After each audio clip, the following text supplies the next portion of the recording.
Hello guys, nandito na naman tayo at eto, andito ako ngayon sa Chicken Inasal. So, pero hindi naman ang tawag dito. Ito guys, pag-usapan lang natin natapos na nga kagabi ang ang discussion, ang debate about sa kung papayagan ba na isupena ang bank accounts ni Inday Sayad pati ang kanyang mga ITR.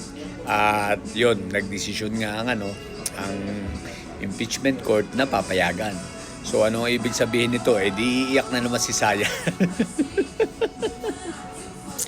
Mas malala pa from 2027 to 2020 at 2007 to 2025 yata, di ba? So, iyak sila naman si Sayad dito, guys. Mga didilis, na score? Parang 6-0 na. Pag 7-0 mamaya, di ba? So, sibak na si Sayad nito. Hindi na niya maitatanggi ngayon kung ano ang tunay at saan nanggaling ang kanyang mga kaperahan, ang kanyang mga ginagastos ngayon, no? Sapagkat maliit lang naman, hindi makalaki ng sweldo niya tulad doon. Ang Vice President, ang sweldo nasa 350 plus yata, di ba? Kasi siya anong tawag dito? Nasa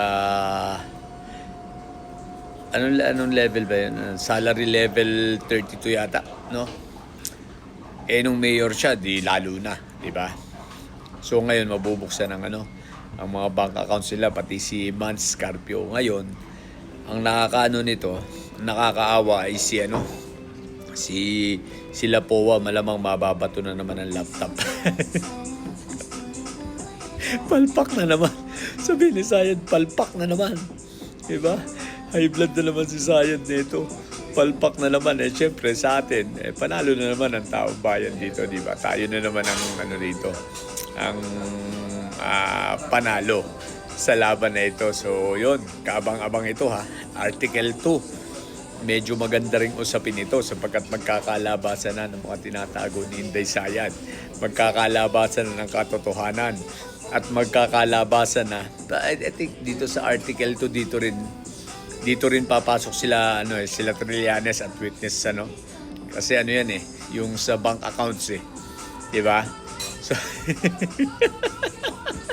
sumablay ang mga sila Michael Powa. Hindi nila kinaya. Ang galing, congratulations kay Congressman Chel Jokno, talagang dito seasoned lawyer talaga si Congressman Chel Jokno. Ang galing ng mga argumento. Ako talagang pinanood ko lang ng replay, At congratulations din kay Senator Chis, Ang ganda rin ng kanyang desisyon. At the same time, syempre congratulations sa lahat ng senador except dito sa mga may Sayad Black. Dahil syempre hindi naman yan sariling desisyon ni Senator Chis, kundi collegial yan So nagkaroon sila ng caucus, so doon pa lang may decision, doon nila na pagdesisyonan yan para mabilis lang So yun, kaya nakakatuwa. So abangan natin, mamaya magla-live ako. Sasaalang si Director Matibag. So magla-live tayo nun. Director Matibag na ang sasalang, So at least ngayon, panalo na naman tayo. Score 6-0. Iyak ang mga didilis. 6-0 na. 6-0 ba? 7-0? Yeah, I think 6-0. 7-0, di ba? Tama ba? Oo, nakalimutan ko na. 6-0 yata, Okay, so yun lang muna. So mga bobong didilis at paisahe dyan, mag-iyakan na lang kayo. At kumain kayo ng masarap pa ngayon. Kakain ako ng Ito kakainin ko. Ayan. Lechon kawali naman tayo. Okay? So yun lang, sa mga bobong didilis at paisahe dyan, tatay nyo ay preso, ang bibi nyo ay bobo. Natili kayo mga bobo at mensahe sa patang mensahe. Laging high blood. Bye!